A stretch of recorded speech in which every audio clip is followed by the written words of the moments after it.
Hello, this is Tom from anti-proton.com, and I just shot a video, but it occurred to me, it was a really impromptu video. I don't think I did a good job of explaining what I got in the video, so let me just give you the quick little bit and then here's the video.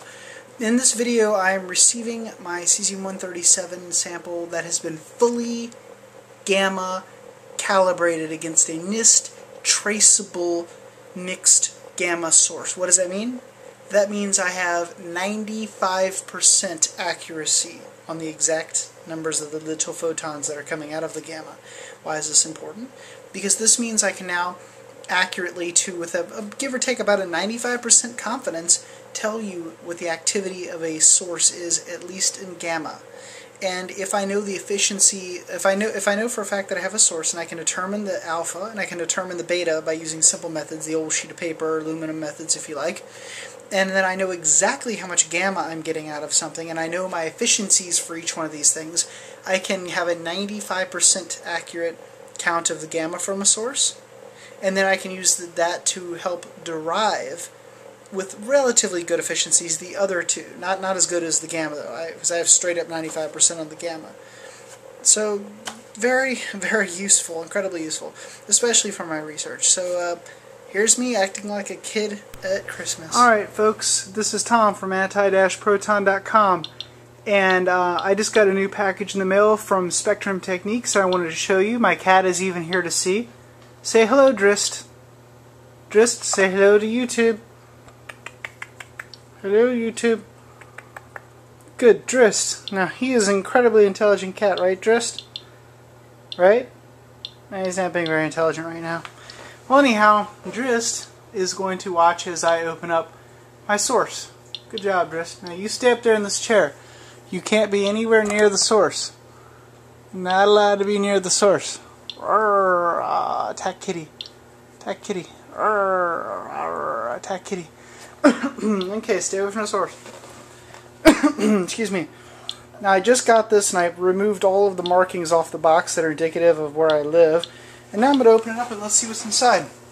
As you can probably see, I have a Geiger counter here. It's about 30 to as much as 50 counts per minute in this room. It varies a lot, which is sort of expected considering the fact that, you know, we're on the floor here. It varies all over the place. And I have my CDV700, which is barely ticking even a drop, and the box. Let's see what we get. What did I order from Spectrum Techniques? Well, nothing here. On the side, this side, this side, and then the back.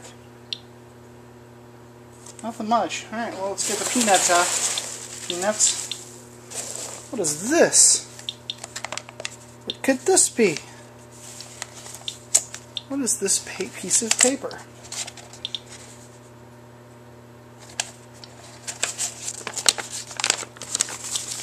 What could it be? I know what it is. Let's make sure it doesn't say anything like my address or anything on it first. Address. Okay, no address. Certificate of calibration. Radioactive material, limited quantity, blah blah blah.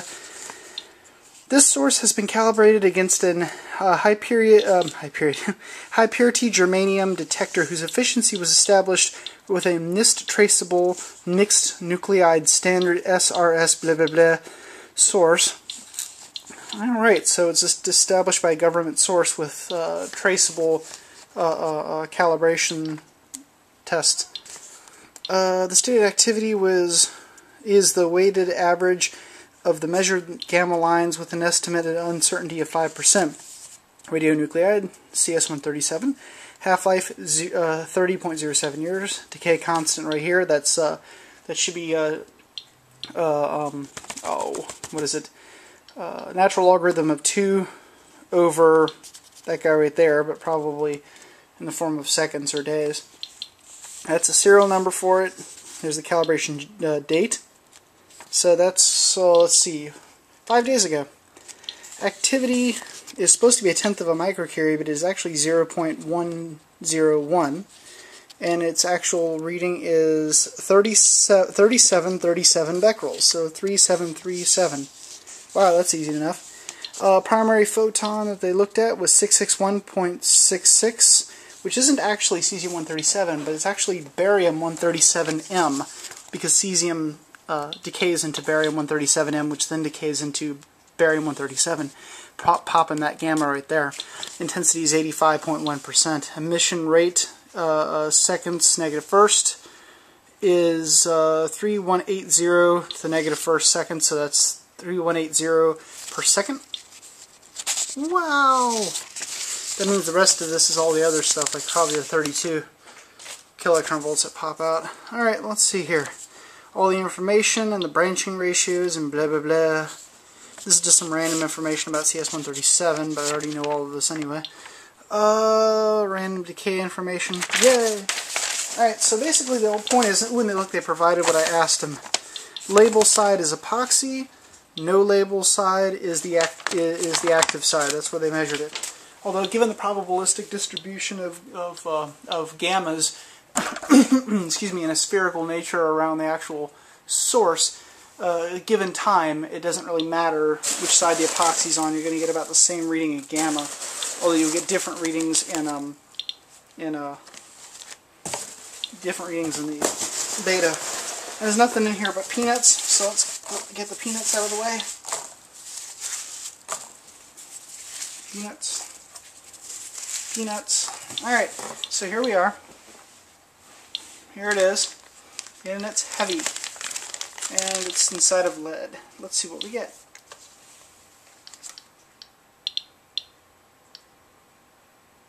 Not too much. 50. 58. 72. 90. Now, if I switch this to an energy unit, as long as this is within the lead, I'm getting, for once, an actual energy unit that's correct. I can safely say that I am receiving 0.03 millirankin per hour, and that is correct. It is correct because that is what this is calibrated by, and you can see it right there. There's the calibration. Bad kitty. Away from that. Bad kitty. No bad kitty. Alright, let's see what we get off of this thing.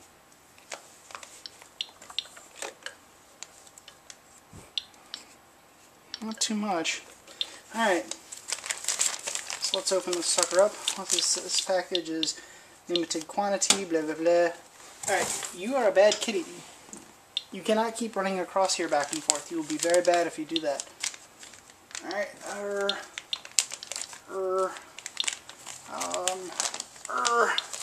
crap. Yeah. Damn it. Alright. Note telling me what I can and cannot do and can and cannot have. Sample. Okay. Now, let's see what we get off of this.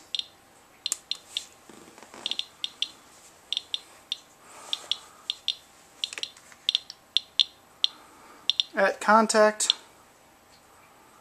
100 counts per minute, 110, not much. What about the other side? Maybe this will be more promising. 124, 132, 136, not much, 140. That means the dirt sample I have from Japan is actually more radioactive. Yay! And it's inside of here. Alright, let's crack it open.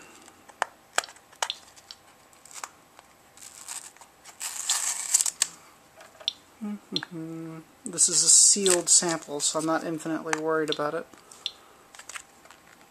Ah, crap. Well, I guess if you can't get the sealed sample open, you shouldn't be allowed to touch it. I like this tape.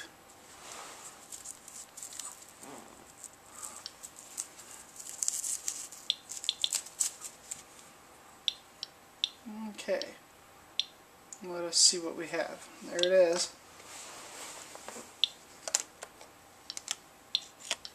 Different from their usual samples too. Notice it's all written on there. Let's see what we get off of it.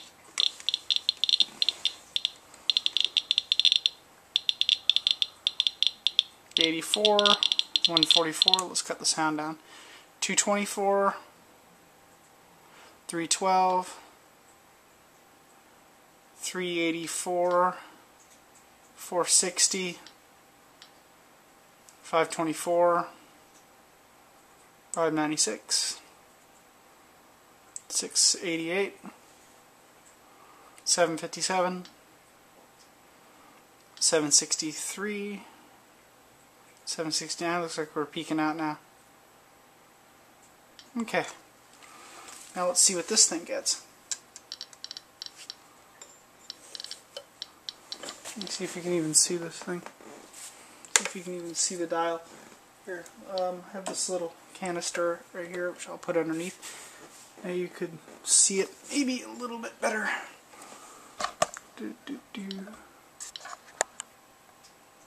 No, the zoom in feature in this is not too good. Let me change the legs on my tripod. There, now you can see it a little better.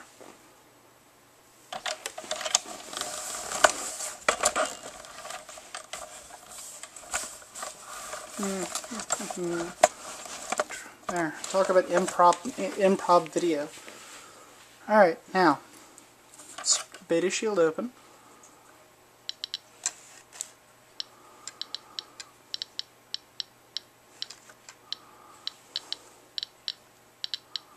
And we're hard over times 10.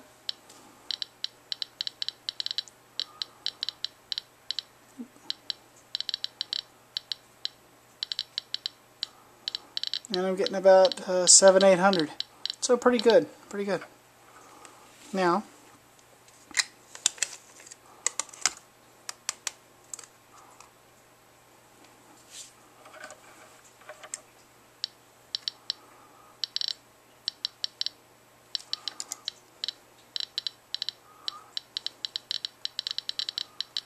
alright, I'm getting 1,000.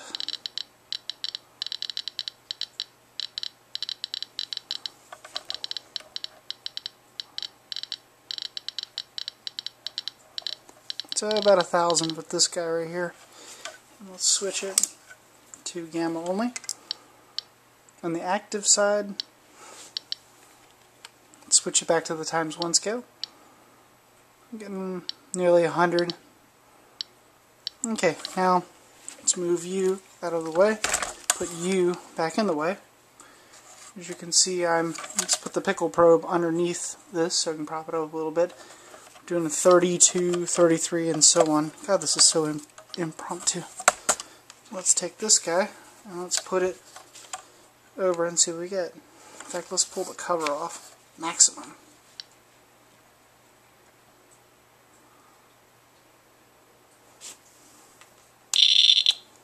Yeah, it's working alright. 18, 26, 33, 41, 21, 48, 19, 55, 60, 62, 91,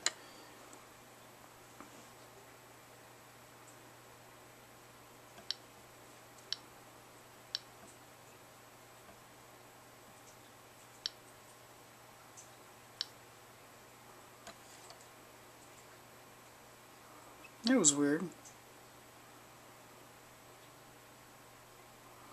There we go. Now we're getting back up. Let's switch to millirankins per hour. And this is approximately, well, no, it's not accurate because I'm getting beta. And I should only be worrying about, there. Let's put the shield back on and shut the top. And do it with the shield on the top on. That should give us a more accurate view. Now we're just picking up gammas. That should be enough to block a lot of the betas. Then we're getting 1/3 of a millirankin per hour. No, well, yeah, I guess basically. Looks like it's dropping down to 1/4 of a millirankin per hour. And let's put that in microsieverts.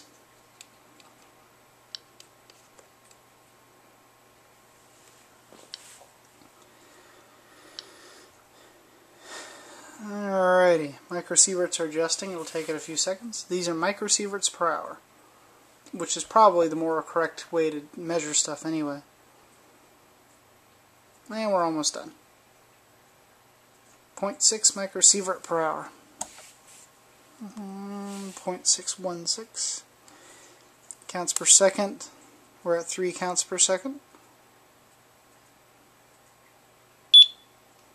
Definitely around 3. So 0.6 with the top off and fully exposed. We shoot up to 2.9, 4.8, 6.8 microsieverts, 8.8 microsieverts, 10 microsieverts, 12.6, 14.66, 16.665, 18, 21, wow, 23. Okay, now we go to counts per second. 118 counts per second. Not bad. 122. And so, folks, this is a fully calibrated source. With this fully calibrated source, I will now be able to fully determine the exact efficiency of my gamma scintillator. I will know exactly what the efficiency is. And that is awesome. Thank you, Spectrum Techniques. You're my favorite dealer.